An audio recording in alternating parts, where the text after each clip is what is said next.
ఛీ, నీ వల్ల ఎప్పుడు లేటే, పూజ కూడా లేటుగా పోయినాం, నీతో ఎప్పుడు ఇంతే. ఛీ.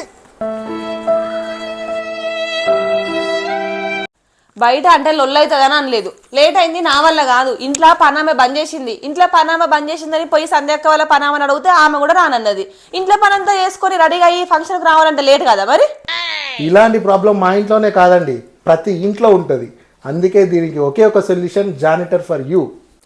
అవునండి, మీకు పని మనిషి కావాలన్నా, ఆయా కావాలన్నా, వాచ్మెన్ కావాలన్నా, లేదా డ్రైవర్ కావాలన్నా అన్నింటికీ కూడా జానిటర్ ఫర్ యూని కాంటాక్ట్ అవ్వండి. వీళ్ళకి మదీనా కూడా మియాపూర్లో బ్రాంచెస్ ఉన్నాయండి. మమ్మీ, జానిటర్ ఫర్ యూనా? ఇది very trusted and verified company mummy. అవునానా? అంతేకాకుండా మీకు అన్ని పనులు వచ్చి ఉండి పని కోసం బాధపడుతున్నారా? అయితే వెంటనే జానిటర్ ఫర్ యూకి కాల్ చేయండి. స్క్రీన్ పైన నెంబర్స్ ఇస్తున్నాను. టైమింగ్స్ వచ్చేసి 9 AM to 6 PM అండి. ఒకవేళ వాళ్ళు కాల్ లిఫ్ట్ చేయకపోయినా కూడా మళ్ళీ తిరిగే వాళ్ళు కాల్ చేస్తారు. అంతేకాకుండా ఇప్పుడు మన janitor for you Tirupati, Vizag, బెంగళూరులో బ్రాంచెస్ ఓపెన్ చేస్తున్నారండి. Very trusted and verified company. వీడియోని వెంటనే సేవ్ చేసుకొని షేర్ చేయండి. Thank you.